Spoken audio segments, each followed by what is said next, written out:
बहुला चौथ की कथा। विष्णु जी जब कृष्ण रूप में धरती में आए थे तब उनकी बाल लीलाएं सभी देवी देवताओं को भाती थी। गोपियों के साथ उनकी रास लीला हो या माखन चोरी कर खाना, इन सभी बातों से वे सबका मन मोह लेते थे। इनकी लीला में शामिल होने के लिए देवी देवताओं ने भी गोपियों का रूप लेकर अवतार लिया। कामधेनु नाम की गाय के मन में भी कृष्ण भगवान की सेवा का विचार आया और अपने अंश से बहुला नाम की गाय बनकर नंद बाबा की गौशाला में आ गई। कृष्ण जी को यह गाय बहुत पसंद आई। भगवान श्री कृष्ण का बहुला गाय से बड़ा स्नेह था। वे हमेशा उसके साथ समय बिताते थे। बहुला का एक बछड़ा भी था। जब बहुला चरने के लिए जाती तब वो उसको बहुत याद करता था। एक बार श्री कृष्ण के मन में बहुला की परीक्षा लेने का विचार आया। जब बहुला चरने के लिए जंगल गई, चरते चरते वो बहुत आगे निकल गई। तब भगवान सिंह रूप में प्रकट हो गए। मौत बनकर सामने खड़े सिंह को देखकर वह भयभीत हो गई और उसे अपने बछड़े का ही ख्याल आ रहा था। लेकिन हिम्मत करके सिंह से बोली, हे वनराज, मेरा बछड़ा भूखा है, बछड़े को दूध पिलाकर मैं आपका आहार बनने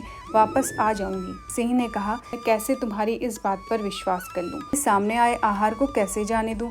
तुम वापस नहीं आए तो मैं भूखा ही रह जाऊंगा। बहुला ने सत्य और धर्म की शपथ लेकर कहा, मैं अवश्य वापस आऊंगी। बहुला की शपथ से प्रभावित होकर सिंह बने श्री कृष्ण ने बहुला को जाने दिया। बहुला अपने बछड़े को दूध पिलाकर वापस वन में गई। बहुला की सत्यनिष्ठा देखकर श्री कृष्ण अत्यंत प्रसन्न हुए और वास्तविक स्वरूप में आकर कहा कि हे बहुला, तुम परीक्षा में सफल हुई। अब से भाद्रपद चतुर्थी के दिन तुम्हारी पूजा अर्चना की जाएगी और समस्त जाति तुम्हें गौ माता कहकर संबोधित करेगी। कृष्ण जी ने कहा, जो भी ये व्रत करेगा उसे सुख, समृद्धि, धन, ऐश्वर्य व संतान की प्राप्ति होगी।